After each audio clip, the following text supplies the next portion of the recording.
सबको जय मसीह की और एक बार फिर से हिंदी के इस ऑनलाइन सर्विस में आप सबों का स्वागत है।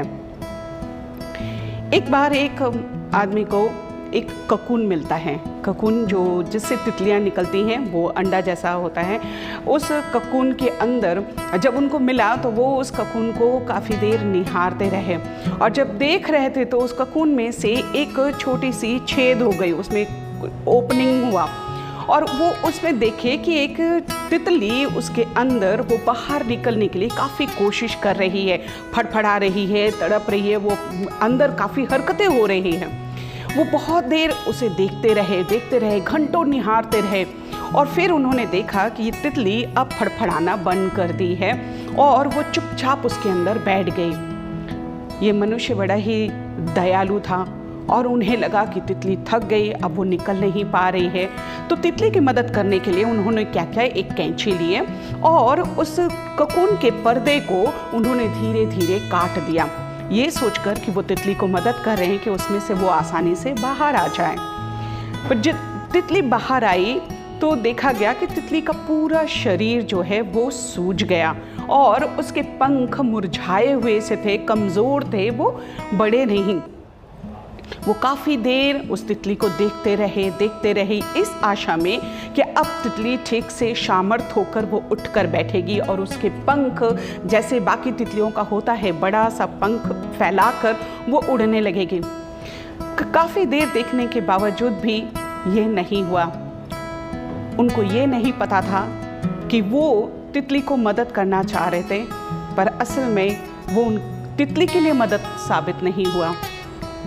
परमेश्वर ने इस प्रकार से तितलियों को बनाया कि उस ककून के अंदर जब वो फड़फड़ाती हैं और खुद से कोशिश करती है, संघर्ष करते हैं उस ककून के अंदर से बाहर आने के लिए, तो उनके शरीर के अंदर जो तरल पदार्थ होता है, एक लिक्विड होती है, फ्लूइड होती है, वो उनके पंखों के अंदर तब फैलती है और फैलने से पंख मजबूत होते हैं, जिसके कारण तितली उड़ सकती है।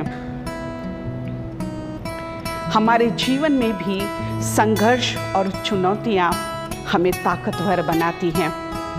संघर्ष हमें बढ़ने में मदद करती है, हमें मजबूत बनाती हैं।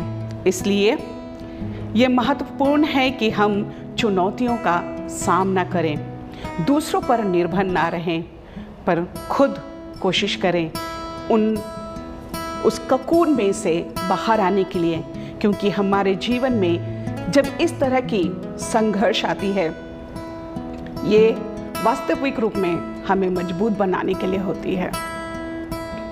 आइए अपने स्थानों में खड़े हो जाएं और आराधना में जाएं। सभी को जय मसीह की। परमेश्वर का धन्यवाद हो कि परमेश्वर ने आज का दिन दिया है और मैं विश्वास करती हूँ कि आप सभी अपने घर पे सुरक्षित हैं और हम यहाँ पे हैं, आप वहाँ पे हैं, पर परमेश्वर हमारे साथ है। आइए हम यीशु के गीतों को गाएं और उसकी प्रशंसा करें। यीशु का दरबार रे मोहे प्यारा लगत है, मेरे प्रियो यीशु का दरबार मोहे प्यारा लगत है। क्या आपको प्यारा लगता है? अगर लगता है तो आइए हम एक साथ गाएं। यीशु का दरबार रे मोहे प्यारा लगत है, यीशु का दरबार रे मोहे प्यारा लगत है, प्यारा लगत है, प्यारा लगत है, प्यारा लगत है, प्यारा लगत है।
तलवार है, क्योंकि उसी में हमें शांति मिलती है। मैं नहीं जानती कि आज सुबह की घड़ी आप किस बात से इस जगह मौजूद है। मैं नहीं जानती कि आपके जीवन में क्या जरूरत है, पर मैं विश्वास करती हूँ कि आपकी सारी जरूरतें यीशु मसीह पूरा करेगा। आइए हम उसकी प्रशंसा करें, उसकी आराधना करें। तेरी स्तुति हो परमेश्वर, हम आपकी प्रशंसा करते हैं। तेरे बिना हम कुछ नहीं है परमेश्वर।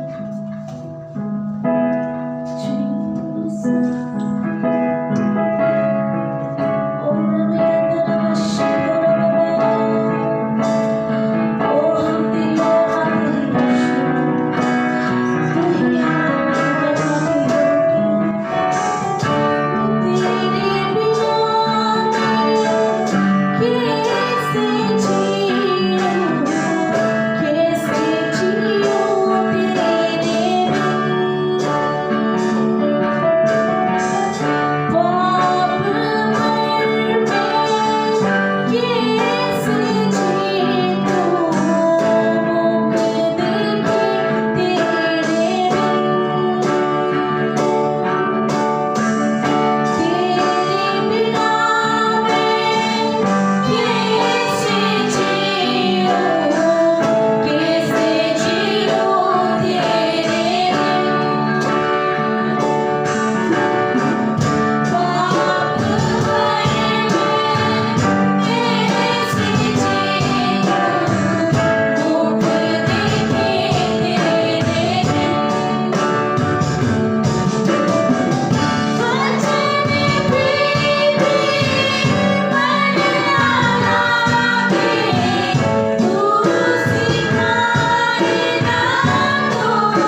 मेरे प्रियो कि परमेश्वर जो महान है,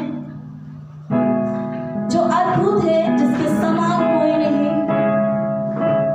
और जो एकमात्र परमेश्वर है, वो आपका और मेरा परमेश्वर है। मैं नहीं चाहती कि आप इस समय की इन बातों की जरूरत अपनी जिंदगी में रखते हैं, पर जैसे आपने इस गीत को गाया कि यीशु मेरे जीवन में तेरी जरूरत है, उसने आपकी विनतियों को सुन लिया है। और आप विश्वास करें कि वो जो महान है, जो सामर्थ्य है, वो जो सब कुछ कर सकता है, वो आपकी जरूरतों को पूरा करेगा। आइए हम उसकी आराधना करें, उसकी हम बड़ाई करें। वो जो महान है, हम उसके महानता को सराहें।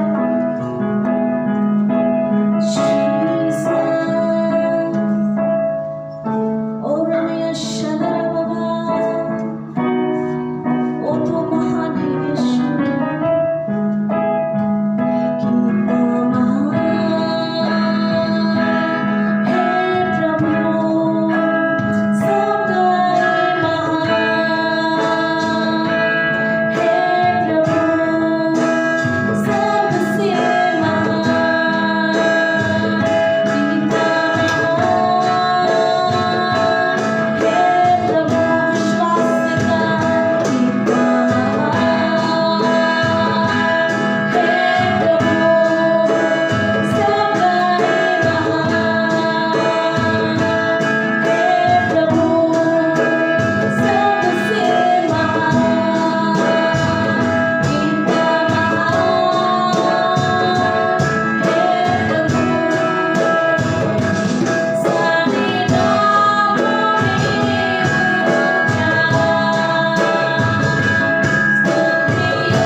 धन्यवाद मेरे परमेश्वर, जो तू परमेश्वर महान है, सारे नामों में ऊंचा है, और तूने हमारी सुनी ली।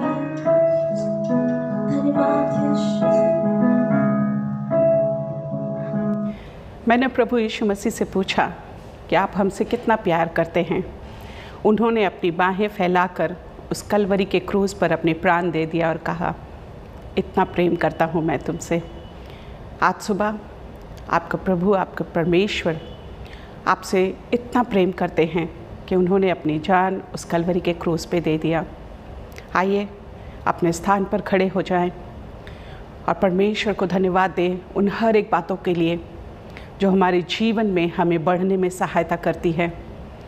हर एक संघर्षों के लिए, जब हम इन संघर्षों में, इन चुनौतियों में होकर गुजरते हैं, तब परमेश्वर हमें अकेला नहीं छोड़ते, परंतु उस तितली के समान हमें बढ़ने में, हमें मजबूत होने में, हमें ताकतवर होने में सहायता करते हैं। क्योंकि परमेश्वर का वचन कहता है, ना तो मैं तुझे कभी छोड़ूंगा, ना कभी तुझे त्यागूंगा। अगर हम अपने जीवन को बड़े करीब से देखें तो पाएंगे प्रभु ने हमें और आपको नहीं छोड़ा, परंतु अपने प्रेम में हमें हमेशा घेरे रखा है। हालेलुया। आइए परमेश्वर को धन्यवाद दें और उनके चरणों में आएँ, समर्पण करें अपने जीवन को, अपने परिवार को, अपने घर के भंडार को, अपने प्रियजनों को, क्योंकि एकमात्र यहोवा है जिन्होंने हमें और आपको बनाया और जिनके पास वो सामर्थ है कि वो आगे भी हमें बनाए रखेंगे। Hallelujah, hallelujah, hallelujah, hallelujah. Worship you lord. Hallelujah. प्रभु तेरी महिमा हो, तेरी महिमा हो, तेरी स्तुति हो। Hallelujah, hallelujah, hallelujah, hallelujah, hallelujah. प्रभु आपको प्रशंसा मिले। हालेलुया। हम आपको धन्यवाद देते हैं प्रभु आज के सुबह के सर्विस के लिए प्रभु जी, जब सब कुछ बंद पड़ा है पिता परमेश्वर, लेकिन आपकी आशीषें, आपकी ब्लेसिंग्स प्रभु हमारे जीवन में कहीं भी रुकी नहीं है। प्यारे पिता परमेश्वर, सब कुछ बंद है लेकिन आपके झरोखे खुले हैं हमारे लिए। हालेलुया। हम धन्यवाद देते हैं परमेश्वर पिता आपके प्रेम के लिए। प्रभु हमसे इतना प्रेम किया प्रभु आपने कि अपना इकलौता पुत्र दे दिया। प्रभु जी हम आपसे प्रेम कर सकते हैं क्योंकि आपने हमसे पहले प्रेम किया। धन्यवाद। आज सुबह आपके चरणों में लाते हैं। सारी आदर, महिमा, आराधना हम आपके फाटकों में लाते हैं क्योंकि परमेश्वर एकमात्र हमारी आराधनाओं के, हमारे आदर, हमारे महिमा के ग्रहण योग्य परमेश्वर आप हैं। हालेलुया। प्रभु हम आपको धन्यवाद देते हैं आज की सुबह के लिए, जो पिता परमेश्वर ये संभव किया कि हम एक साथ सब कोई मिलकर आपकी आराधना और आपकी महिमा कर पाए। प्रभु पिता परमेश्वर हम धन्यवाद देते हैं जितने जुड़े हुए हैं इस वक्त हर एक के जीवन के लिए। ओ प्यारे पिता परमेश्वर, अगर किसी के जीवन में कोई चुनौती है इस वक्त, कोई संघर्ष है इस वक्त, वो कठिन समय से गुजर रहे हैं प्रभु, हम प्रार्थना करते हैं और पिता परमेश्वर आपकी अनुग्रह, आपकी सामर्थ उनके जीवन में मांगते हैं। अगर कोई शारीरिक रूप से बीमार है, कमजोर है, अगर कोई मानसिक रूप से तनाव में गुजर रहे हैं, अगर कोई पिता परमेश्वर अपने घर फैमिली प्रॉब्लम में फंसे हुए हैं, प्रभु यीशु आपकी शांति, आपकी सहायता, आपकी अगुवाई हम हर एक परिवार के लिए चाहते हैं। आज सुबह जो अपने आप को, अपने परिवार को, अपने प्रियजनों को, अपने घर के भंडार को आपके चरणों में समर्पित करते हैं, यीशु राजा आप हर एक पर अपनी कंट्रोल कीजिए प्यारे पिता परमेश्वर, क्योंकि हम जानते हैं हमारे लिए जो भी योजनाएं आप सोचते हैं वो हमारे भलाई के लिए होती है, वो हमारी उन्नति के लिए होती है, वो हमारे लिए आगे फ्यूचर को सोचते हुए होती है। प्रभु पिता परमेश्वर हम उतने आगे तक नहीं सोच पाते जितना आप हमारे लिए सोचते हैं। आज सुबह पर प्रभु हम अपनी हर एक बातों को, चिंताओं को, अपनी चुनौतियों को, अपने स्ट्रगल को आपके चरणों में सौंप देते हैं और परमेश्वर आपकी इंटरवेंशन, आपकी दखल अंदाजी चाहते हैं। प्रभु आप हमें गाइड कीजिए, आप हमें अगुवाई कीजिए ताकि पिता परमेश्वर हम आपके मार्ग से ना भटके, परंतु आपके वचन में रहते हुए प्रभु जी हम और सामर्थी और मजबूत और समझदार बन पाए। हालेलुया। प्रभु हम आपको धन्यवाद देते हैं। आने वाली पूरी सप्ताह आपके हाथों में रखते हैं। हमारे कामकाज, हमारे बच्चों की पढ़ाई लिखाई, हमारे बुजुर्गों की सेहत, हमारे घर में हमारे पार्टनर्स की उन्नति, हर एक बातों को प्रभु हम आपके चरणों में रखते हैं। प्रभु यीशु आप हमारे घर में, हमारे परिवार के सदस्यों के जीवन में प्रवेश कीजिए और पिता परमेश्वर अपनी योजना अनुसार, अपनी इच्छा अनुसार हमारे जीवन में आप कार्य कीजिए। हर एक को आपके हाथों में सौंपते हैं। हमारे कलीसिया, हमारे मंडली के हर एक मेंबर्स को यीशु आपके लहू में सौंप देते हैं। हर एक की पिता परमेश्वर बातों को प्रभु जी इस वक्त प्रभु उनकी प्रार्थनाओं को प्रभु हम आपके चरणों में देते हैं और पिता प्रार्थना करते हैं कि उन्हें स्वीकार कीजिए और प्रभु उनकी प्रार्थनाओं का उत्तर दीजिए। हालेलुया। हमारे पासवान को, जितने केयर से लीडर्स हैं, जितने अगुवाए हैं, ओ पिता जो आपके मार्ग पे चलते हैं, प्रभु उन्हें धैर्य दीजिए, सामर्थ दीजिए, आपकी समझदारी दीजिए ताकि प्रभु वो आपकी भेड़ को सही दिशा में अगुवाई कर पाए। आज के वचन में प्रभु अपनी आशीष दीजिए और जितने कान सुनते हैं पिता उनके कानों को आज प्रभु खोल दीजिए, हृदय को तैयार कीजिए ताकि आपका वचन उनमें प्रभु जी सही तरीके से घर कर पाए और वो फलवंत हो पाए। हालेलुया। प्यारे पिता परमेश्वर हम आने वाले दिनों को आपके हाथों में सौंपते हैं और पिता परमेश्वर आपकी अनुग्रह और आपकी आशीष हर एक बातों में चाहते हैं। परमेश्वर आगे की सभा आपके हाथों में देते हुए विनती यीशु नाम से चाहते हैं, दया से सुनिए, ग्रहण कीजिए अपने पवित्र राज्य में। आमीन। हालेलुया। आशा करता हूँ कि आप लोग सभी अच्छे हैं और परमेश्वर ने एक बार फिर से मौका दिया कि उसके पवित्र वचन पर हम कुछ देर के लिए मनन करें। ऑनलाइन की यह सर्विस शायद कई लोगों के लिए बोरियत का कारण भी हो, क्योंकि हम लोग आपस में नहीं मिल पा रहे हैं, परंतु ऑनलाइन की सर्विस काफ़ी लोगों के लिए आशीष का कारण भी है। कभी कभी कुछ खबर जब बाहर के देशों से, एक दो देशों से हमें मिली है और पता चलता है कि परमेश्वर ने उनको किस प्रकार से आशीष दी, तो हौसला बढ़ता है और परमेश्वर से यही प्रार्थना करता हूँ, परमेश्वर यह तो तेरा वचन है, जिसके भी कान में जाए, जिसके हृदय में बैठ जाए, वह तेरी आशीष को पाए। और यही इच्छा हम सब रखते हैं कि आज के दिन जब आप परमेश्वर के वचन को सुने, आपके हृदय में परमेश्वर काम करे, आपके विश्वास में बढ़ोतरी दे और परमेश्वर आपकी सहायता करे। तो चलिए हम आज मत्ती रचित सुसमाचार से कुछ पल के लिए हम लोग निकालते हैं और उसका 8वां अध्याय 1 से लेकर के 4 पद मैं आपके लिए पढ़ देना चाहता हूँ। मत्ती रचित सुसमाचार उसके 8वें अध्याय 1 से 4। जब वह उस पहाड़ से उतरा तो एक बड़ी भीड़ उसके पीछे हो ली, और देखो एक कोढ़ी के पास आकर उसे प्रणाम किया और कहा, हे प्रभु, यदि तू चाहे तो मुझे शुद्ध कर सकता है। यीशु ने हाथ बढ़ाकर उसे छुआ और कहा, मैं चाहता हूँ तू शुद्ध हो जा। और आज कुछ पल के लिए हम और आप परमेश्वर की सामर्थी स्पर्श के विषय में हम और आप देखने का प्रयास करेंगे। जब हम किसी भी चीज को छूते हैं, जब हम किसी भी चीज को स्पर्श करते हैं, तो हम क्या करते हैं?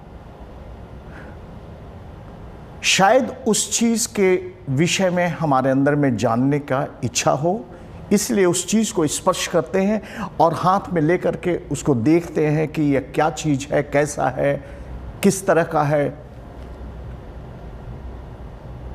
और न सिर्फ इतना ही, परंतु उस चीज के साथ हम संपर्क साधने का कोशिश करते हैं।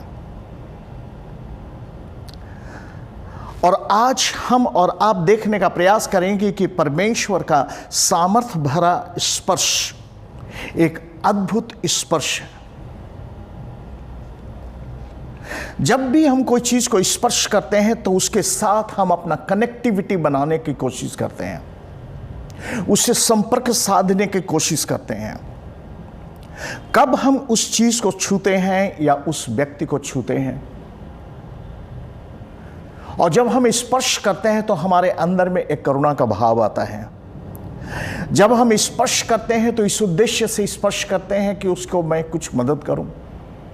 रास्ते में मान लिया कि एक कोई वस्तु ऐसा गिरा हुआ है जो काम की है, और आपने उसको अपने हाथ से उठाया इस उद्देश्य से ताकि उसको सही जगह में उसको रखा जाए। मेरे भाई, मेरे बहन, परमेश्वर, आज हम और आप जब अध्ययन करते हैं परमेश्वर के स्पर्श के विषय में,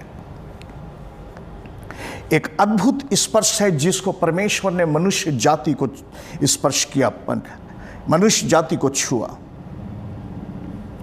एक ऐसा स्पर्श है जो और भी स्पर्श से कहीं महान और कहीं बहुत ही बड़ा है। एक ऐसी छुअन है, और ये सारी बातें हमें और आपको सिखाती है कि स्पर्श में कितना महान जादू है, स्पर्श में कितना महान सामर्थ्य है।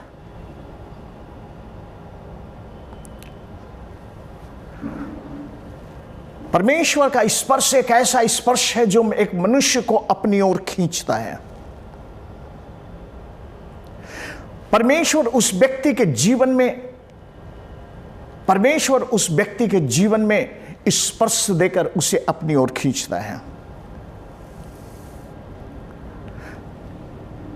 जब हम जब परमेश्वर किसी मनुष्य को छूता है, उसके स्पर्श में एक सामर्थ्य है, एक ऐसा सामर्थ्य जो मनुष्य के जिंदगी को बदल दे, एक ऐसा सामर्थ्य जो मनुष्य के स्वभाव को बदल दे। यह तो परमेश्वर का, प्रभु यीशु मसीह का ही स्पर्श था जो शिमोन को छुआ और उसको पतरस में तब्दील किया। यह तो परमेश्वर का ही स्पर्श था जो याकूब के जीवन को चालाक और चालबाज याकूब से इस्राएल में परिवर्तन कर दिया, जो परमेश्वर का राजकुमार भी था। यह तो परमेश्वर का स्पर्श था जो अब्राम से अब्राहम हुआ। यह तो परमेश्वर का स्पर्श था कि एलिया जो डरा हुआ था, वही एलिया अब सामर्थ्य से भर गया। वह तो परमेश्वर का ही स्पर्श था जो एक साधारण व्यक्ति, एक साधारण इंसान यिर्मयाह, परमेश्वर के स्पर्श के कारण वह रोने वाला भविष्यवक्ता बना। यह तो परमेश्वर का स्पर्श, परमेश्वर का छुअन, परमेश्वर का छूना ऐसी सामर्थ्य है जो मनुष्य की जिंदगी को बदल देता है। एक मनुष्य है ही क्या, मनुष्य के अंदर मानवता है ही क्या, जन्म से लेकर के कब्र तक मनुष्य एक मानवता के चिन्ह को लेकर के अपने में चलता है। पर उस मानव या मानवता को जब तक परमेश्वर स्पर्श न करे, तब तक वह एक मिट्टी के समान है। मेरे भाई, मेरे बहन, हर इंसान को आज परमेश्वर की स्पर्श की जरूरत है। और जब वह हमें और आपको छूता है, हमारी और आपकी जिंदगी बदल जाती है, हमारा और आपका जिंदगी बदल जाता है। कुछ पल के लिए हम और आप देखने का प्रयास करेंगे उसके स्पर्श से क्या होता है। जब मत्ती रचित सुसमाचार उसके 8वें अध्याय और 15 पद में हम पढ़ते हैं, पतरस की सास काफी बीमार थी, उठने में असमर्थ थी, उसकी आशा टूट चुकी थी, उसकी स्थिति बहुत ही खराब थी। शायद उस बिस्तर पर उसका और कोई उपाय नहीं था। शायद उसकी मां इतनी बीमार थी कि उस दिन के लिए इंतजार कर रही थी जब मौत उसको गले लगा ले। परंतु परमेश्वर, प्रभु यीशु मसीह की उपस्थिति वहां पर, और जब प्रभु यीशु मसीह ने उसकी जिंदगी को छुआ, उसका जीवन बदल गया। मेरे भाई, मेरे बहन, आप आज भी बहुत से इंसान, काफी इंसान पाप की बीमारी में ग्रसित हैं, आशाहीन जिंदगी को व्यतीत कर रहे हैं। वे नहीं जानते हैं कि उन्हें कहां जाना है, वे नहीं समझते हैं कि वे क्या कर रहे हैं। उनकी आशाहीन जिंदगी, बीमार जिंदगी परमेश्वर के स्पर्श के बिना व्यर्थ है। परमेश्वर का वचन रोमियो 3:23 में कहता है, हर मनुष्य ने पाप किया और परमेश्वर की महिमा से रहित है। परंतु जब परमेश्वर स्पर्श करता है, मेरे भाई, मेरे बहन, तो परमेश्वर का वचन कहता है, एक जिस प्रकार से पूरब से पश्चिम जितनी दूर है, परमेश्वर हमारे गुनाहों को उतना ही दूर कर देता है। भजन संगीता 103:12 और 2 कुरिन्थियों 5:17, परमेश्वर हमारे गुनाहों को क्षमा करने में विश्वास योग्य और धर्मी है। मेरे भाई, मेरे बहन, परमेश्वर का स्पर्श इतना सामर्थी है कि उसके स्पर्श से गूंगे और बहरे भी शिफा पाते हैं। हालेलुया। मरकुस रचित सुसमाचार उसके 7 अध्याय के 33 पद में जब हम जाते हैं तो एक व्यक्ति के विषय में वर्णन आया है जो कि गूंगा था, बोल नहीं सकता था, जो कि कान से सुन नहीं सकता था, न बोल सकता था, न सुन सकता था। और प्रभु यीशु मसीह ने उसके कान में उंगली डाली, प्रभु यीशु मसीह ने उसको आदेश दिया और वह सुनने लगा। वह बोल नहीं सकता था, प्रभु यीशु मसीह ने उसकी जीभ को स्पर्श किया और वह बोलने लगा। मेरे भाई मेरे बहन, परमेश्वर के स्पर्श ने उस व्यक्ति की जिंदगी को बदल डाला और परमेश्वर का स्पर्श आपकी जिंदगी को बदल देना चाहता है। पर क्या आप चाहते हैं कि परमेश्वर आपको छू ले? क्या आप चाहते हैं कि परमेश्वर आपको स्पर्श करे? आज इस संसार में काफी लोग हैं जो कान के बहरे हैं, परमेश्वर के वचन को सुन नहीं सकते हैं। परमेश्वर के वचन उनके लिए कहानियां सी प्रतीत होती हैं। परमेश्वर की आवाज उन्हें सुनाई नहीं देती है। परमेश्वर की आवाज उनको पुकार रही है, ऐ मानव, ऐ मनुष्य, तू पश्चाताप कर। परंतु जितना ही परमेश्वर की आवाज वहां तक पहुंचती है, उनके मन और भी कठोर हो जाते हैं, क्योंकि उनके कान न सुन पाते हैं परमेश्वर के वचन को। परंतु जब परमेश्वर स्पर्श करता है तो ये दोनों कान परमेश्वर के वचन को सुनने लगते हैं। आज भी बहुत से इंसान हैं जो परमेश्वर के वचन को सुन नहीं पाते हैं, समझ नहीं पाते हैं, पढ़ नहीं पाते हैं। परंतु परमेश्वर की स्पर्श जब हमारे जिंदगी में आता है, मनुष्य के जिंदगी में आता है, तो उसका जीवन बदल जाता है। यह गूंगा था, बोल नहीं पाता था, इसके अंदर में क्षमता नहीं थी बोलने की।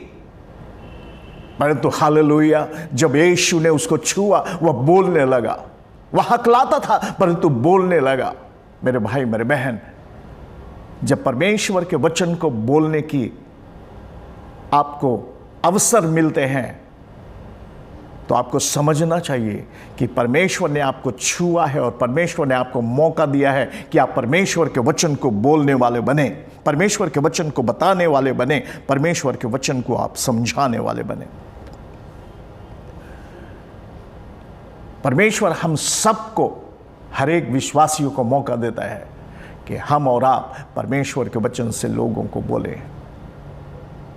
क्यों बोले?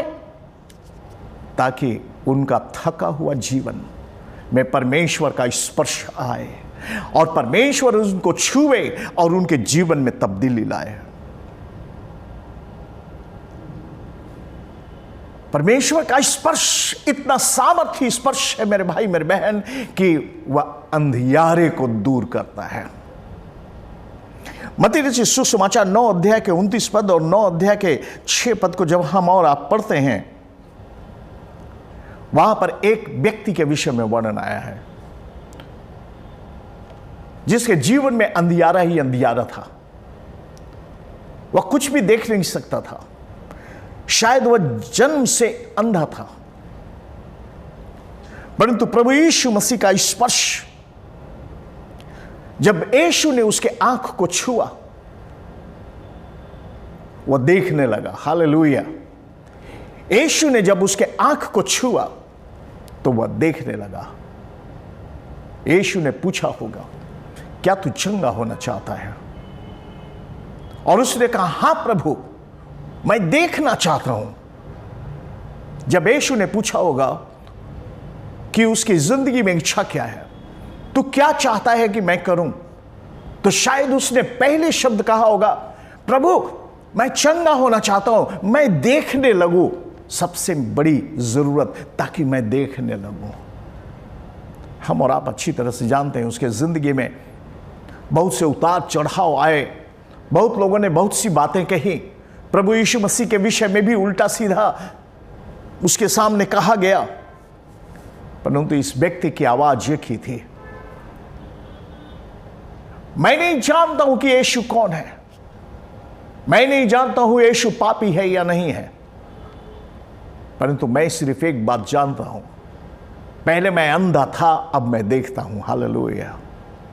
पहले मैं अंधा था, नहीं देख सकता था, परंतु अब मैं देखता हूं। मेरे भाई मेरे बहन, परमेश्वर के स्पर्श ने उसकी आंखें खोल दी और आज बहुत से भाई और बहन अंधे हैं जो परमेश्वर के कार्य को समझ नहीं सकते, देख नहीं सकते हैं, और परमेश्वर चाहता है उनको स्पर्श करना। क्या परमेश्वर के महान कामों को नहीं देखा है? क्या आपने परमेश्वर के महान कामों को नहीं समझा है? परमेश्वर चाहता है कि वह आपकी आंख को खोल दे, और परमेश्वर चाहता है आपकी आंख को स्पर्श करे, और परमेश्वर चाहता है कि आप देखने लगे, परमेश्वर के महान कार्यों को देखने लगे। यदि आप परमेश्वर के महान कार्यों को सुनने लगे, देखने लगे और बोलने लगे, मैं आपको बता दूं, आपका जीवन, आपके पारिवारिक जीवन, आपके समाज का जीवन, सब कुछ अद्भुत तरीके से बदल जाएगा। परमेश्वर बदलाव लाने वाला परमेश्वर है। सिर्फ इतना ही नहीं कि प्रभु ने अंधों को आंखें दी, गूंगों को बोली दिया, बहरों को कान दी, बीमारों को चंगा किया, परंतु परमेश्वर का स्पर्श मुर्दे को भी जिला देता है। हालेलुया। एक जवान बेटी थी जो मर चुकी थी, जिसके विषय में लूका रचित सुसमाचार उसके 8वें अध्याय में हम और आप पढ़ते हैं। वो मर चुकी थी, घर वाले बहुत परेशान थे, रो रहे थे, बिलख रहे थे, परेशान थे, परंतु प्रभु यीशु मसीह जब उस रास्ते से होकर के गुजर रहे थे, प्रभु यीशु मसीह ने उस लड़की को स्पर्श किया होगा, वो जिंदी हो गई। मेरे भाई, मेरे बहन, प्रभु यीशु मसीह का स्पर्श मौत को भी बदल देता है जीवन में, मौत को भी जीवन में बदल देता है। मेरे भाई, मेरे बहन, मृत्यु, प्रभु यीशु मसीह के स्पर्श से मृत्यु पास में फटक नहीं पाते हैं। लाजरस के विषय में प्रभु यीशु मसीह ने मृतक नहीं घोषित किया था कि लाजर मर गया है, नहीं, लाजरस के विषय में प्रभु यीशु मसीह ने कहा था वह सो रहा है। जब परमेश्वर का स्पर्श होता है तो उस स्पर्श से मुर्दे भी जी उठते हैं। परमेश्वर का स्पर्श एक अद्भुत स्पर्श है। जो धोखा खाए हुए होते हैं, परमेश्वर उनको भी बचाता है। लूका रचित सुसमाचार 22वें अध्याय 51वें पद में एक व्यक्ति के विषय में हमें पढ़ने को मिलता है, मलखुस के विषय में। मैं नहीं जानता हूं, बहुत ज्यादा मलखुस के विषय में नहीं मैंने पढ़ा है कैसा व्यक्ति था, परंतु वह एक गलत संगति में था। वह एक ऐसे झुंड में था जो प्रभु यीशु मसीह को ढूंढ रही थी, और ताकि प्रभु यीशु मसीह को पकड़वा दिया जाए और प्रभु यीशु मसीह को नाश किया जाए। ऐसे लोगों की संगति में वह व्यक्ति था, और उसके कान कट गए। पतरस ने तलवार चलाया और उसका कान कट गया। परंतु परमेश्वर जो दया से परिपूर्ण है, दया से भरपूर है, प्रभु यीशु मसीह उस सारे बंधनों के बीच में भी, उस बंदिश के बीच में भी प्रभु यीशु मसीह ने मलखुस के कान को स्पर्श किया और वह चंगा हुआ। हम नहीं जानते हैं कि मनुष्य मलखुस के जीवन में कोई परिवर्तन आई या नहीं, हम नहीं जानते हैं उसको नया जन्म मिला या नहीं मिला, परंतु परमेश्वर जो अनुग्रहकारी और दया से भरपूर है, मलखुस को उसी समय चंगाई दिया। मेरे भाई, मेरे बहन, मलखुस गलत संगति में था। काश वह परमेश्वर की संगति में होता, परंतु वह दुष्टों की संगति में था, वह नाश होने वाली की संगति में। मैं नहीं जानता उसके बाद मलखुस को क्या हुआ होगा, क्या वह अपना दल छोड़ करके भाग आया या उसी में रहा, परंतु उसी दल के साथ था और प्रभु यीशु मसीह को पकड़वाने में वो भी साथ था। परंतु परमेश्वर ने तो भी उसको माफ किया और उसको चंगाई दी। मेरे भाई, मेरे बहन, मलखुस को परमेश्वर के अनुग्रह और परमेश्वर की दया की जरूरत थी। मलखुस चंगाई को नहीं प्राप्त किया होता यदि प्रभु यीशु मसीह उसको स्पर्श नहीं किए होते हैं। मेरे भाई, मेरे बहन, परमेश्वर का स्पर्श हमें और आपको अनुग्रह प्रदान करता है। सिर्फ इतना ही नहीं, परमेश्वर का स्पर्श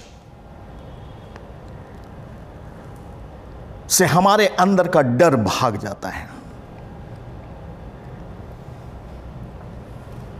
प्रभु यीशु मसीह की मृत्यु के बाद सारे चेले डरे हुए थे। सभी चेले डर से घर के अंदर में बंद थे, खिड़की दरवाजे बंद थे, और उनके इतना होने के बावजूद भी उनके अंदर में प्रभु यीशु मसीह का प्रवेश होता है और प्रभु यीशु मसीह कहते हैं तुम्हें शांति मिले, मत डरो। खिड़की बंद, दरवाजे बंद, वेंटिलेटर बंद, सब कुछ बंद, परंतु प्रभु यीशु मसीह की वहां उपस्थिति है। मेरे भाई मेरे बहन, डर मनुष्य को परमेश्वर से अलग करता है, परंतु परमेश्वर का प्रेम डर को भगा करके मनुष्य को अपने पास खींचता है।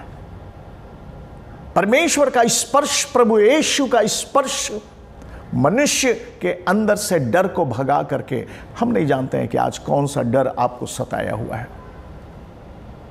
दानियल के विषय में हम और आप अच्छी तरह से जानते हैं। यदि दानियल परमेश्वर का जन नहीं होता तो शायद वह डर से भाग खड़ा होता है जब उसको सिंह के मांद में फेंक दिया गया था, ताकि सिंह उसको जिंदा चबा जाए। परंतु उसके अंदर में एक साहस और एक बल था दानियल के अंदर में कि परमेश्वर उसका रक्षक है।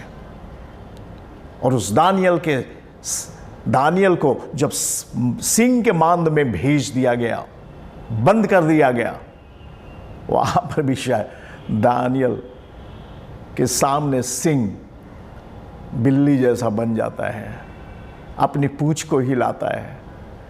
क्यों?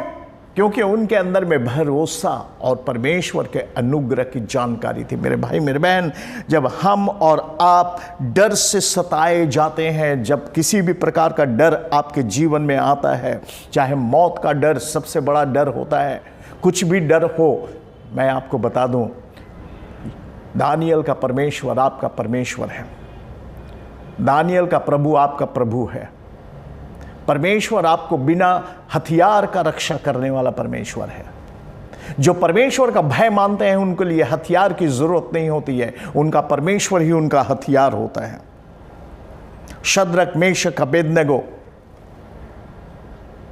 वे भी डर सकते थे, वे भी परेशान हो सकते थे जब उनको चुनौती दी गई और बाबुल के राजा ने जब उनको आग में, दहकते आग में जब फेंक दिया, परंतु उनके अंदर में भी वह साहस और बल था और वे डरे नहीं, सामना किए और परमेश्वर ने उनको संभाला। मेरे भाई मेरे बहन, परमेश्वर का स्पर्श एक ऐसा स्पर्श है जिसमें सामर्थ है। और आज प्रभु का वचन न सिर्फ हमें स्पर्श करता है, आपको स्पर्श करता है। यदि आपने अपनी जिंदगी में परमेश्वर के स्पर्श को पाया है तो मेरे भाई मेरे बहन, परमेश्वर का स्पर्श हमें और आपको एक दूसरे को साहस और बल देने के लिए प्रेरणा देता है। एक दूसरे के लिए हमारे हाथों का स्पर्श उनके लिए आशीष का कारण बने। कितना अच्छा लगता है जब हम एक दूसरे से हाथ मिलाते हैं। जब हाथ मिलाते हैं तो ऐसा लगता है कि अपनापन का और नजदीक आते हैं। मेरे भाई मेरे बहन, जब दुनिया में अंधकार की शक्तियां इतना प्रबल से काम कर रही, क्यों ना एक दूसरे को हाथ को थामे रहे, हम लोग अपने स्पर्श से एक दूसरे को उठाते रहें, अपने स्पर्श से उनको चंगाई का कारण बनते रहें। परमेश्वर जो चंगाई का देने वाले हैं, हम और आप अपनी स्पर्श, प्रभु यीशु मसीह ने अपने चेलों से क्या कहा था? जैसा मैंने किया है वैसा ही तुम भी करो। जो छुअन, जो स्पर्श परमेश्वर ने दिया, हमारा और आपका भी कर्तव्य है कि कितने भटके हुए लोगों के लिए स्पर्श का कारण बने। आइए हम और आप प्रभु के चरणों पर जाएं, परमेश्वर से प्रार्थना करें, प्रभु से कहें, प्रभु तू मुझे स्पर्श कर, मुझे स्पर्श की जरूरत है। मैं असहाय हूं, कमजोर हूं, पापी हूं। परमेश्वर मेरे कान को खोल दे ताकि तेरे वचन को सुनूं, मेरे जीवा को खोल दे ताकि तेरे वचन को मैं बोलूं, मेरी आंख को खोल दे ताकि तेरे महान कार्यों को देख सकूं। जो पाप में मरे हैं परमेश्वर उनको जिला दे। आइए हम प्रार्थना करें। दयालु प्रेमी पिता परमेश्वर, बड़ी नम्रता और दीनता के साथ आज हर एक भाई हर एक बहन को तेरे हाथ में सौंपते हैं। प्रभु, हम विशेष करके प्रार्थना करते हैं एक एक भाई एक एक बहन के लिए, उन सब का जिंदगी का स्रोत एकमात्र तू ही है। प्रभु, बहुत से इंसान भटके हुए हैं परमेश्वर, उन्हें तेरी स्पर्श की जरूरत है। और आज तुझसे प्रार्थना है प्रभु जी, तू उनको छू ले। पाप की गुलामी, पाप के धधकते भट्ठे से तो उनको निकाल और नया जीवन तू प्रदान कर। प्रभु, हम प्रार्थना करते हैं, बहुत से बीमार हैं परमेश्वर, बहुतों के जिंदगी में पारिवारिक समस्या है परमेश्वर। दुआ मांगते हैं कि पारिवारिक समस्या से तू उनको बाहर निकाल। प्रार्थना करते हैं लखविंद्र के परिवार के लिए प्रभु जी, जो टूटने के कगार में हैं। प्यारे परमेश्वर, तुझसे प्रार्थना है कि लखविंद्र, उनके पति जो आर्मी में है प्रभु, उनको सही सलामत परमेश्वर अपने पत्नी से मिलने के लिए प्रभु इच्छा प्रदान कर।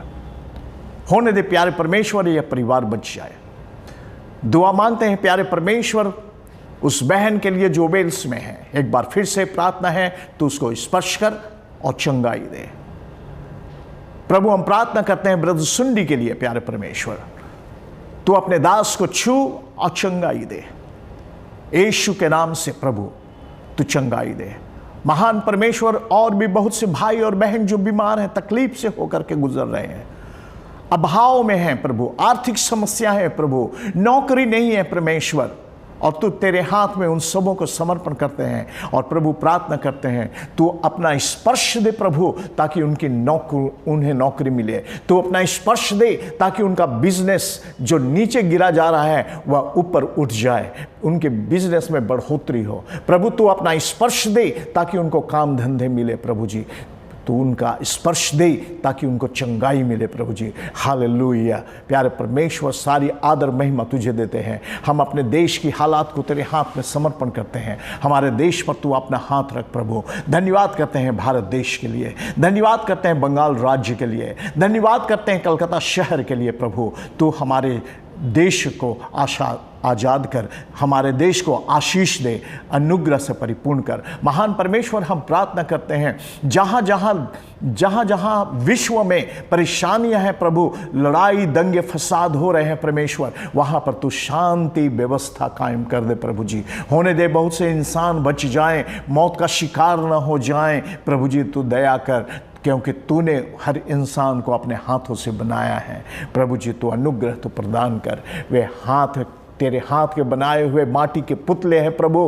प्यारे परमेश्वर, तुझसे प्रार्थना है प्रभु, उन पर तू दया कर। सारी आदर महिमा तुझे देते हैं प्रभु। सारी आशीष के लिए हम तेरे हाथ में सुपुर्द करते हैं इस समय को प्रभु। हमारे जितने बुजुर्ग हैं प्रभु जी, हम उनके लिए प्रार्थना करते हैं प्यारे परमेश्वर। उनकी कमजोरी हालात को प्रभु जी विशेष करके तेरे हाथ में सौंपते हैं। घुटने की कमजोरी हो, चाहे पैर की कमजोरी हो, कमर का दर्द हो, चाहे सीने का दर्द हो, प्यारे परमेश्वर हर एक बुजुर्गों पर तू दया कर परमेश्वर। तो अपना लहू लगा परमेश्वर, उनको और भी साहस दे ताकि वे तुझ में बने रहें प्रभु जी। हम तुझे महिमा आदर देते हैं। प्रार्थना है प्रभु, तो आशीष दे। सारी प्रार्थनाओं को यीशु के नाम से मांगते हैं, आमीन, आमीन, आमीन। परमेश्वर आशीष दे, प्रभु में बने रहें, प्रार्थना करते रहें कि हम शीघ्र एक दूसरे के साथ मिल सकें। God bless you. धन्यवाद सभी को हमारे साथ इस ऑनलाइन सर्विस में जोड़ने के लिए। और मैं आशा करती हूँ कि आज एक बार फिर से परमेश्वर ने आपके हृदय से बातचीत किया है, आपको अलग रूप से छुआ है, आप आशीषित हुए हैं। इसलिए आइए अपनी आशीष दूसरों के साथ बांटें और किसी भी दो लोगों को चुनें जिन्हें आप आज का वचन शेयर कर पाएँ। इससे उनको भी आशीष मिलेगी और आपको भी आशीष मिलेगी। Hallelujah, praise the Lord. अपने दान दशमांश प्रभु के चरणों में लाने के लिए आप अगर पार्क स्ट्रीट तरफ आते हैं तो पार्क स्ट्रीट आकर यहाँ दान की पेटी खुली हुई है, अपने दान अपने दशमांश यहाँ दे सकते हैं। नहीं तो स्क्रीन पे ऑनलाइन लिंक दिया है, इस लिंक पे आप अपने दान अपने दशमांश भेज सकते हैं।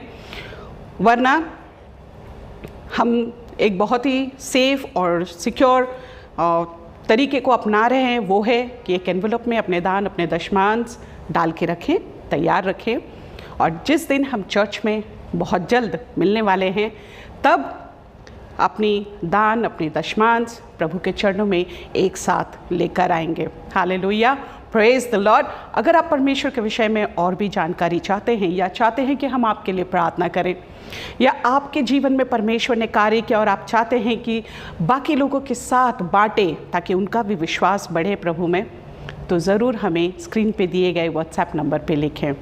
परमेश्वर आप सबको आशीष दे। जय मसीह की।